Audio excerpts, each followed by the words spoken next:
What would a Roman emperor say about your phone? What would a Japanese swordsman say about your failure? What would a survivor of Auschwitz say about your depression? This is Stoic Rebuttal, a podcast where old philosophers are asked to answer modern problems. One voice per episode, 10 minutes. Now, today's answer. These are the words of a man who was once owned by another man. His name was Epictetus. He was born a slave in a place called Hierapolis, and when his master broke his leg, he did not break with it. He studied Stoic philosophy in the house where he was a possession. Later, when he was freed, he opened a school in a Greek town called Nicopolis and taught on a low wooden stool in a cold stone room until he died. He never wrote a book. What survived are the notes his students made while he was pointing at them. You are not his student. You are standing at the back of the room with the door behind you, and he has already turned his head. He does not commiserate. He points. Do not look for gentleness here. Look for the thing that will straighten your back. Listen. It is morning. The light has just come over the roof of the schoolroom, and it is still cold on the flagstones. The teacher sits on a low stool near the far wall. A young man in traveling clothes stands in the doorway holding a bundle. He has not yet crossed the threshold. The teacher looks up. Come in, or do not come in. But while you stand there, I will speak, and you will hear. So choose now whether to listen like a free man, or like a thing that is being carried into the room. You hold a glass rectangle in your hand, and you look at the number under a picture you made of yourself, and you wait for strangers to tell you that you are real. That number is not yours. It was never yours. It lives in other people. Their thumbs press it up or leave it flat, and you sit on your bed like a dog waiting for a hand. You do not own your body. You borrowed it. You do not own the number. It belongs to them. Stop asking strangers for a verdict on work you already know to be honest. Put the rectangle face down. Walk away from it. Come back tomorrow and ask yourself one question only. Was the work honest? That answer is yours. The rest is theirs. Now the other sickness.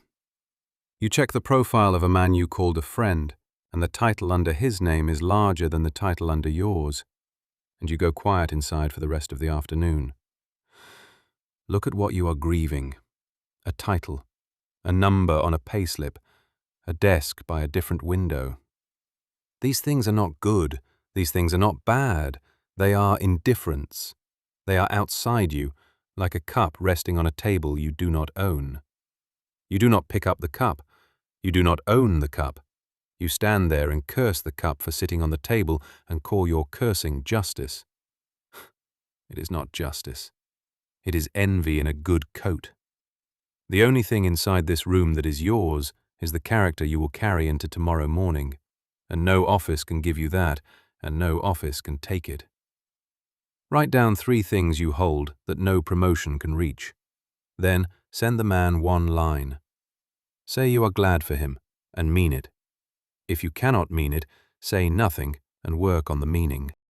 And the worst sickness of the 3. A message arrives on the glass rectangle, and your chest tightens before you have read it to the end. Already you are rebuilding your whole life around a sentence of 14 words. Stop. Look at what actually happened.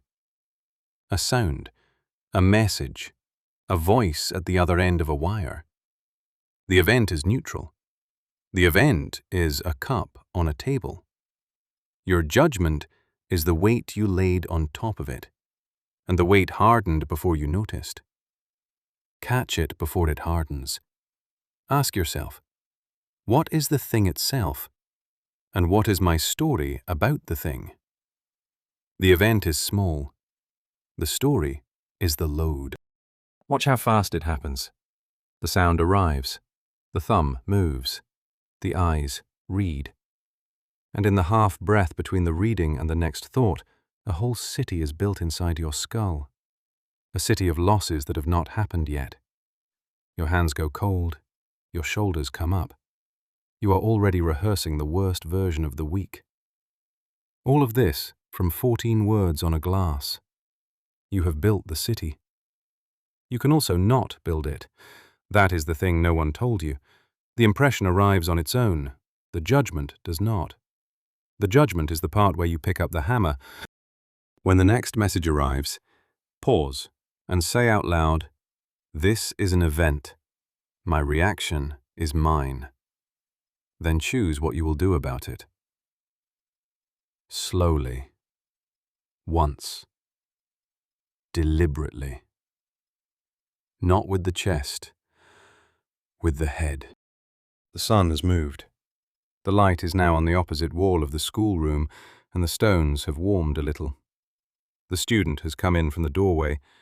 He has put his bundle down. He is kneeling on the floor at the teacher's feet. The teacher is still on the stool. He looks at him for a long moment, and then continues. Now listen harder, because what is yours is smaller than you think, and also the only thing worth keeping. You say yes to everything.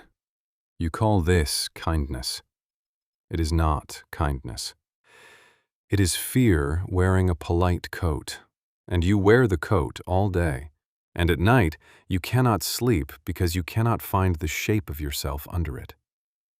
Your power of choice is the one thing no one can take from you. Not your boss, not your family, not the voice on the phone at 11 at night. They can take your time. They can take your body. They can take the hours between now and dusk.